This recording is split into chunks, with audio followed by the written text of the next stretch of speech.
Europe 1 Soir. Il est 18h52, Europe 1 Soir continue avec vous, Nicolas Poincaré. Et avec la gueule de l'emploi de David Abecker. Bonsoir David. Bonsoir Nicolas, bonsoir Olivia, bonsoir à tous. Bonsoir. Et ce soir, comme tout le monde, on fait de la philo. On fait de la philo et vous savez, on va reprendre le sujet du bac philo de ce matin. Le travail permet-il la conscience de soi? Les étudiants avaient 4 heures ce matin pour traiter ce sujet du bac philo.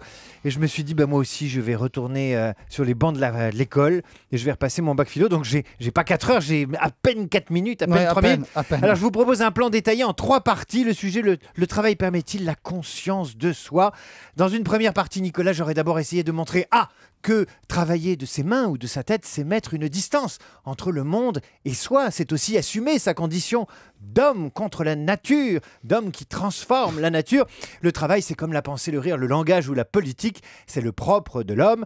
Donc, je bosse, donc je suis. Dans le grand B de ma première partie, je dirais aussi que la seule liberté, la seule autonomie, on peut la trouver dans le travail. C'est le travail qui permet la conscience de soi. Comment être pleinement conscient de ce que l'on est si l'on est un esclave? Si comme Charlot, sur la chaîne d'assemblage des temps modernes, on est aliéné. Voilà pourquoi le travail doit émanciper et non enchaîner. Voilà pourquoi il faut un droit du travail. Et la deuxième partie maintenant. Alors, Nicolas, dans une deuxième partie, je dirais que non seulement le travail est un des chemins de la conscience de soi, mais qu'il est aussi un moyen d'estime et d'insertion dans la cité démocratique moderne.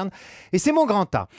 On est heureux par le travail car nous y trouvons plus qu'un moyen de subsistance, mais un statut qui nous valorise, une place dans la société moderne. Voilà pourquoi on cherche une place, on cherche à se faire une place dans la société. Derrière, c'est un statut, une autonomie sociale que l'on veut. Voilà pourquoi le chômage pose à la société un problème social, mais également philosophique. Le travailleur a conscience de ce qu'il peut avoir et devenir, alors que le chômeur a conscience de l'inverse, de ce qu'il ne peut pas avoir. Je poursuis avec un grand B.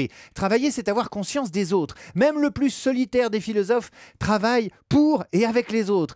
C'est pareil pour le travailleur. Le travailleur est social parce qu'il n'est jamais seul dans l'économie. Voilà pourquoi l'économie solidaire aide à donner conscience de soi et des autres. Voilà pourquoi les entreprises, après avoir été citoyennes dans les années 90, évoquent aujourd'hui une responsabilité sociale qui concerne non seulement les salariés, mais également l'environnement, l'écologie, etc., etc. Ça, c'est dit. Et je sens que vous avez une troisième partie, mais il vous reste 30 secondes. David. Exactement, je vais faire vite, sinon vous allez ramasser la copie sans que j'ai terminé. Dans la troisième partie, je vous parlerai du risque de faire du travail le seul moyen de se réaliser. Dans un grand A, et en paraphrasant Molière et son Navarre, je vous dirais qu'il faut travailler pour vivre et non pas vivre pour travailler. Si l'on vit pour travailler, on perd de vue les autres joies de l'existence. L'amour, l'art, la contemplation du monde qui sont aussi des moyens d'être conscient du monde, des autres et de soi. Et j'en termine par mon grand B, Nicolas. Ne considérer notre rapport au monde qu'au moyen du travail, même de qualité, même épanouissant, même très bien payé, c'est évidemment perdre de vue les utopies. Ce n'est pas parce que le marxisme a engendré le goulag, le travail obligatoire,